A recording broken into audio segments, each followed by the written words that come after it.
कि मैं प्रसन्न हो जाऊं और मेरे प्रसन्न होने के बाद तुम्हें तुम्हारे पिता के राज सिंहासन में बैठने का राज सुख प्राप्त हो जाए। राज सुख अर्थात धन वैभव संपत्ति इत्यादि प्राप्त हो जाए। इस निमित्त तुम तपस्या करने आए हो, तो मैं तुम्हें वरदान देना चाहता हूँ। तुम मांगो क्या चाहते हो, कौन सी धन संपत्ति तुमको चाहिए, कौन सा वैभव, कौन सी यश कीर्ति चाहिए। तब ध्रुव महाराज कहते हैं कि हे नारायण, हे करुणा निधान, समाहित है। आपको पाने के बाद भला कौन मूर्ख है जो संसारिक वस्तुओं को मांगेगा। उन्होंने क्या कहा कि कामधेनु सामने हो। कामधेनु का अर्थ, कामधेनु गौ माता जो हमारी समस्त कामनाओं को, समस्त इच्छाओं को पूरा करती हैं, उसे कामधेनु कहा गया है। अब कामधेनु गौ माता सामने है तो कोई बकरा को थोड़ी मांगेगा उनको छोड़ के, बताइए। कामधेनु को छोड़कर कोई बकरा को मांगेगा? बिल्कुल नहीं। कामधेनु की अगर हम सेवा करें तो 33 कोटि देवी देवता उनके रोम रोम में समाये हुए हैं। गौ माता की सेवा करने वाले जो भी भक्त हैं उनको पता है कि उनके शरीर में 33 कोटि देवी देवताओं का वास है, क्योंकि कहा गया है गाओ विश्वस्य मातरः। गाय विश्व की माता है, सिर्फ भारत की नहीं, पूरे पृथ्वी मंडल की माता है। क्योंकि हमारी बाकी बिहारी लाल जिनकी कथा में हम सभी बैठे श्रवण कर रहे हैं, वो स्वयं गौ सेवा किए हैं, गाय चराए हैं, गाय का दूध पिए हैं, माखन खाए हैं, गाय उनके मित्र हैं, उनके दोस्त हैं। इसलिए हम सभी सनातनियों को गाय की सेवा करनी चाहिए, पूजा करनी चाहिए। गाय के दूध, गाय से पूजा पाठ के और तमाम तरह के विभिन्न प्रकार के औषधि, गौमूत्र, गाय का गोबर, गाय का दूध, दही, मक्खन इत्यादि प्राप्त होते हैं, जो मनुष्य जीवन के लिए, मनुष्य जीव के लिए परम लाभकारी, परम श्रेष्ठ होता है।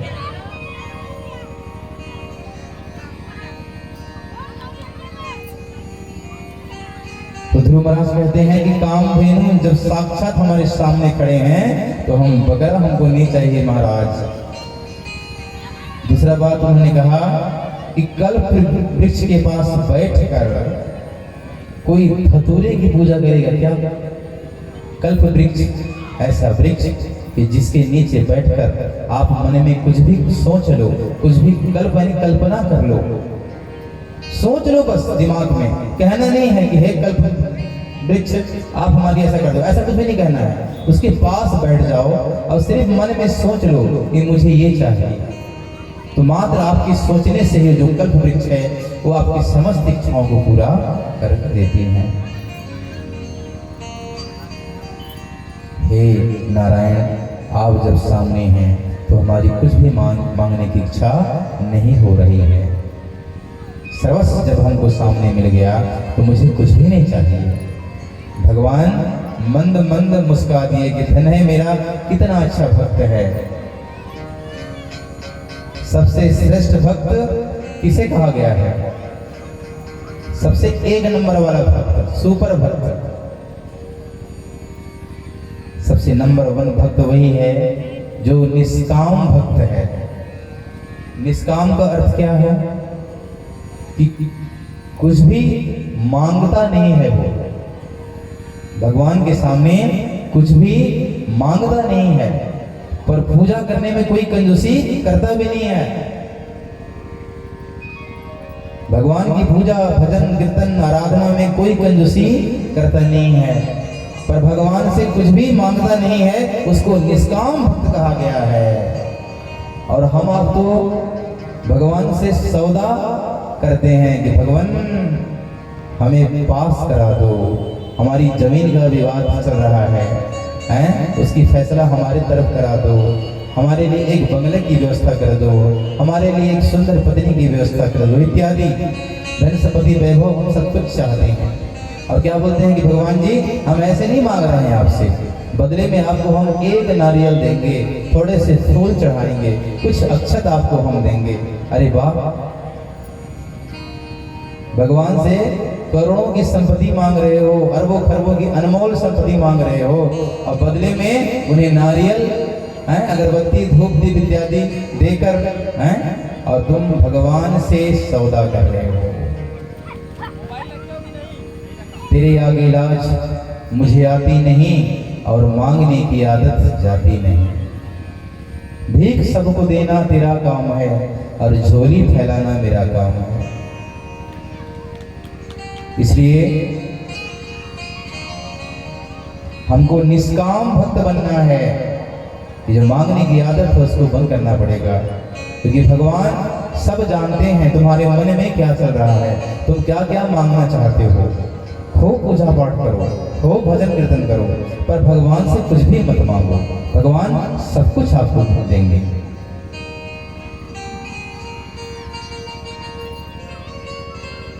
पर फिर भी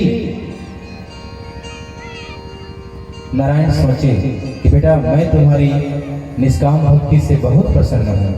तू नहीं मांगना चाहता है, तुम्हारी मर्जी, पर मैं अपनी इच्छा से तुम्हारी व्रत उपवास में प्रसन्न होकर मैं तुझे अपने से वरदान देता हूँ कि तू जिस निमित्त जिस कारण से तपस्या करने आया था, तो मैं चाहता हूँ कि तुम 36,000 वर्ष तक राजकीय सुख का भोग करो। थोड़े बड़े साल नहीं, 36,000 वर्ष तक तुम अपने पिता के राज सिंहासन पर बैठकर अपने प्रजा का तुम सेवा करो और राज का जो सुख है, भोग है, उसका तुम आनंद लो, राजा बने रहो 36,000 वर्ष तक। क्योंकि यही तमन्ना लेकर तुम यहाँ आए थे और तुम्हारी माँ सौत माँ ने भी यही बात कहकर भेजी थी। तो मैं तुम्हें आशीर्वाद देता हूँ कि 36,000 वर्ष तक तुम राज की सुख भोगो। इसके बाद भगवान खूब सारा आशीर्वाद देकर और ध्रुव के बीच से अंतर ध्यान हो गए। ध्रुव रो पड़ा, अश्रुधार हो गया, गदगद हो गया कि धन है नारायण के वह अद्भुत छवि, उनके अद्भुत प्यार, अद्भुत दुलार, अद्भुत आशीर्वाद जिसको मैंने पाया। मुझ जैसा बड़ा भाग्यशाली भला कौन होगा। इस तरह से ध्रुव महाराज सर्वस्व पाकर पुनः तपस्या वाली जगह को छोड़कर और फिर अपने पिता के महल में आते हैं। पिता के महल में जैसे ही आते हैं कि रास्ते से कुछ भक्तों के द्वारा पता चला कि तुम्हारा बेटा तपस्या करके आ रहा है। उनके पिता उत्तानपाद, उनकी दोनों माताएं सुनीति और सुरुचि दौड़ते हुए आरती के थाल लेकर और ध्रुव जी का स्वागत अभिनंदन करने निकल पड़े। खूब सारा स्वागत, खूब सारा अभिनंदन किए कि पुत्र हमसे बहुत बड़ी भूल हो गई, राजन को पश्चाताप हो रहा है। और उनकी जो सौत माँ है, उनके जो सर है वो शर्मिंदा से झुका हुआ है कि पुत्र मुझे माफ कर दे। तेरे जैसे तू मेरा सौतेला पुत्र है, पर तू मेरे अपने पुत्र से भी कहीं बढ़कर है। मैंने अनजाने में तुम्हें भला बुरा कह दिया, लेकिन कहते हैं ना कि मंथरा ने कोई गलत काम नहीं किया था। मंथरा ने कैकेयी के कान भर दिए और भगवान राम को 14 वर्ष का वनवास हो गया। अगर कैकेयी ऐसा काम नहीं करती तो भगवान को 14 वर्ष का वनवास नहीं होता, और 14 वर्ष का वनवास जब नहीं होता तो जितने असुर थे उनका नाश कैसे होता, उनका वध कैसे होता, रावण जैसा अत्याचारी मरता कैसे, मारी सुबाहो इत्यादि बड़े बड़े जो वीर थे उनका वध कैसे होता, क्योंकि राक्षस अत्याचार करते थे। उनका अंत करना बहुत आवश्यक था। अगर राम भी अपने राजसी सुख में अयोध्या में ही रहते और राजा बनकर प्रजा का पालन करते तो लंका का कल्याण कैसे होता। 14 वर्ष के वनवास में उन्होंने न जाने कितनों का भला किया, कितनों का संहार, कितनों को तारा, कितनों का भला किया। उसी प्रकार सुरुचि भी गलत मां नहीं थी, सब प्रभु इच्छा से ही कुछ होता है। प्रभु की इच्छा के बिना पत्ता भी नहीं हिलता है। उनकी इच्छा से ही हम सांस ले रहे हैं, उनकी इच्छा से ही आप सभी भगवान की उस अमृतमय कथा को बड़ी श्रद्धा तन्मयता के साथ सुन रहे हैं। उनकी कृपा से ही मैं मूर्ख आपको भागवत कथा सुना रहा हूँ। मजाल है, मेरी क्या औकात, मेरी क्या हैसियत, मेरी क्या ज्ञान, ये उनकी कृपा है कि वो बात कर रहे हैं, वो बुलवा रहे हैं आपसे उन्हीं बातों को जिनको श्रीमद् भागवत में लिखा हुआ है। हमारी क्या मजाल, क्या औकात, क्या हैसियत।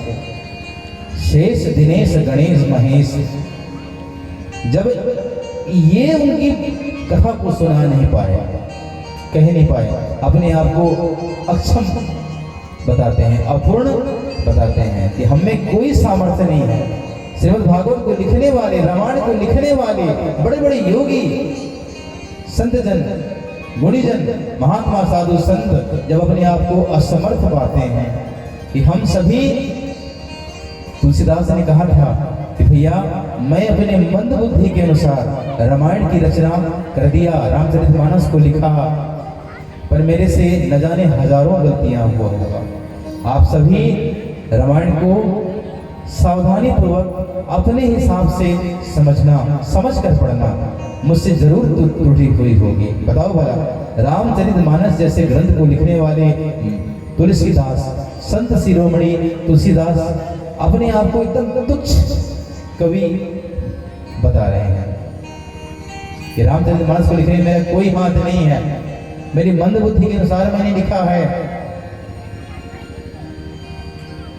आप सभी जनमानस उसको संभाल कर पढ़िएगा, विचार कर पढ़िएगा।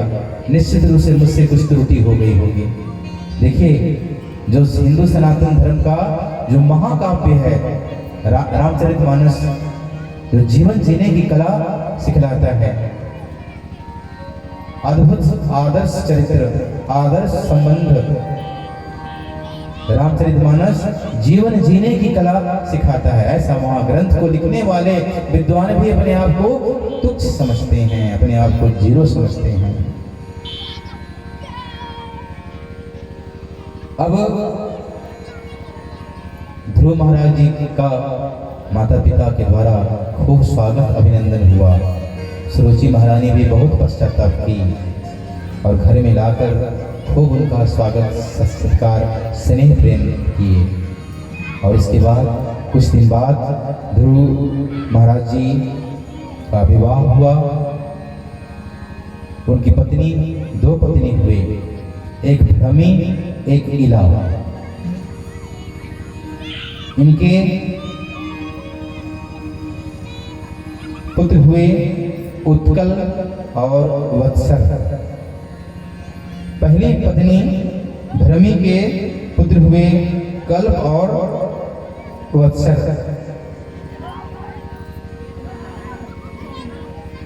प्रजापतेरे दुहितरम शिशुमारस्य ध्रुवः इपेयं भ्रमीनां तत्सुतो कल्पवत्सरो। ओम नमो भगवते वासुदेवाय।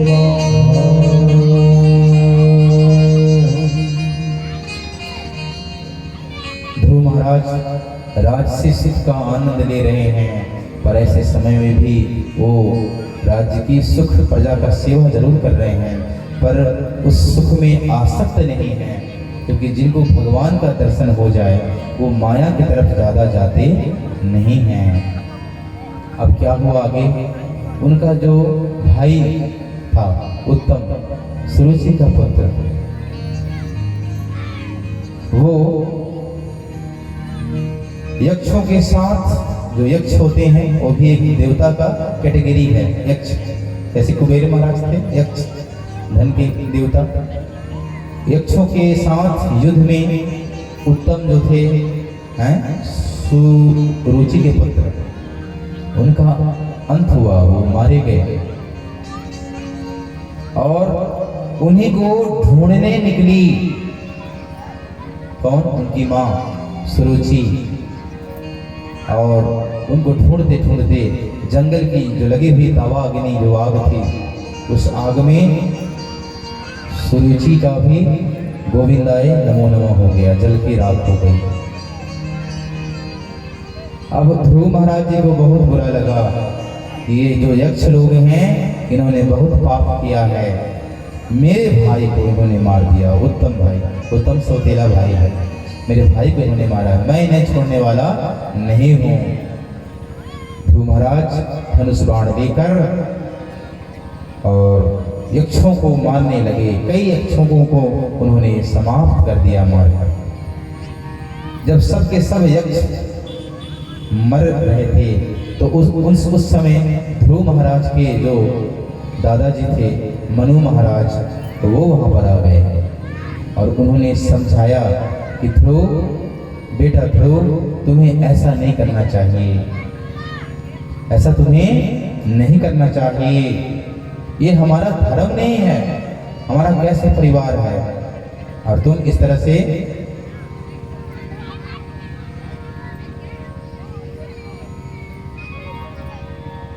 मनु महाराज समझाते हैं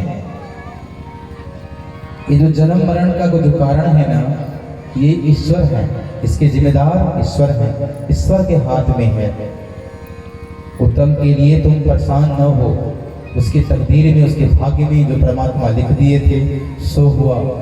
अब तुम कोई एक मारा होगा, अब तुम सब यक्ष को समाप्त कर रहे हो, ये तो अधर्म होगा। बेटा ध्रुव, तुम्हें इस तरह का व्यवहार नहीं करना चाहिए।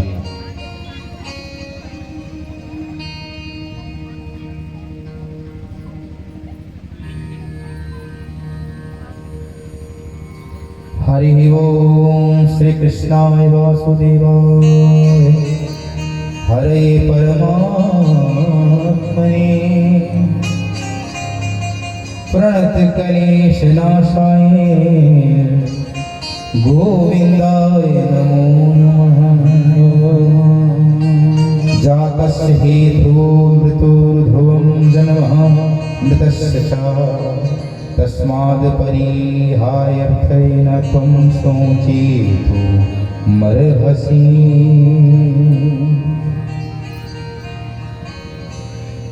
अपने दादा मनु महाराज जी के समझाने के बाद ध्रुव यक्षों को मारना बंद कर दिए।